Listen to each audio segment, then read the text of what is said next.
Nabung otot, sehat sampai nanti.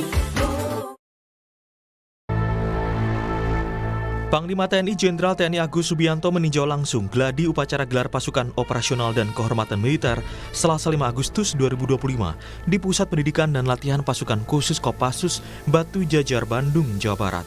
Panglima TNI ingin memastikan kesiapan TNI dalam menyambut perhelatan besar yang menampilkan sinergi kekuatan TNI dari matra darat, laut, dan udara. Dalam gelar pasukan operasional dan kehormatan militer 10 Agustus 2025 akan ditandai dengan peresmian sejumlah struktur komando dan satuan baru, termasuk Panglima Kopassus, Panglima Korps Marinir, Panglima Korps Pasgat, beberapa kodam baru, Kodau, Kaderal, hingga pembentukan grup Kopassus, brigade, dan batalion teritorial pembangunan dari masing-masing matra TNI. Selain soal upaya pertahanan negara, beberapa waktu lalu aksi TNI menjadi sorotan. Di antaranya aparat TNI yang sudah mulai menjaga gedung Kejaksaan Agung. Direktur Amnesty International Indonesia Usman Hamid mengkritisi urusan keamanan di gedung Kejaksaan merupakan tugas polisi.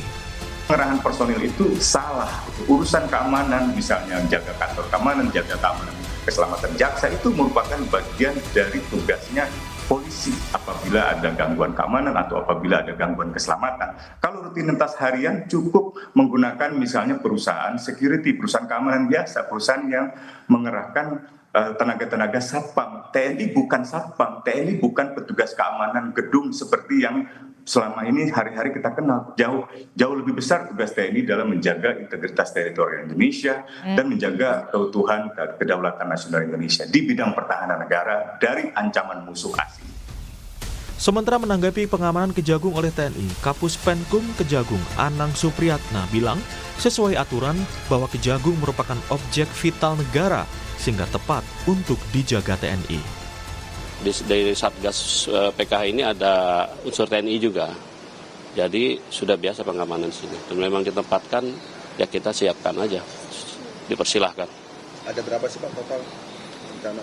Itu kendaraan? Ada dua. Tapi makanya secara urgensinya itu apa sih Pak sampai ada ya? Iya pengamanan lah, itu teman-teman TNI lah benar. Tidak ada masalah kok. Kan ini juga alat tempat ini juga, alat vital negara juga, kejaksaan. Tidak hanya itu, sebelumnya revisi Undang-Undang TNI juga menjadi kontroversi dan menuai penolakan karena dikhawatirkan melemahkan supremasi sipil. Ada sejumlah poin penting Undang-Undang TNI, diantaranya Pasal 7 tentang operasi militer selain perang. Undang-Undang TNI menambah 2 kewenangan OMSP dari 14 menjadi 16, termasuk membantu menanggulangi ancaman siber serta melindungi dan menyelamatkan WNI dan kepentingan nasional di luar negeri. Pasal 47 mengatur prajurit aktif di instansi sipil juga bertambah dari 9 instansi menjadi 14 instansi.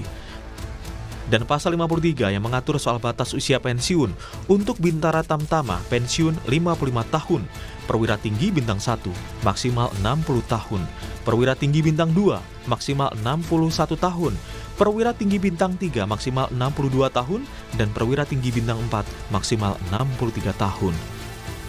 Dengan semakin banyaknya kewenangan TNI dan semakin besarnya kekuatan militer, bagaimana mengawasi agar TNI tidak semakin masuk ranah sipil?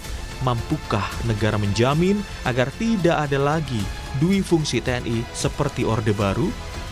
Tim Liputan, Kompas TV.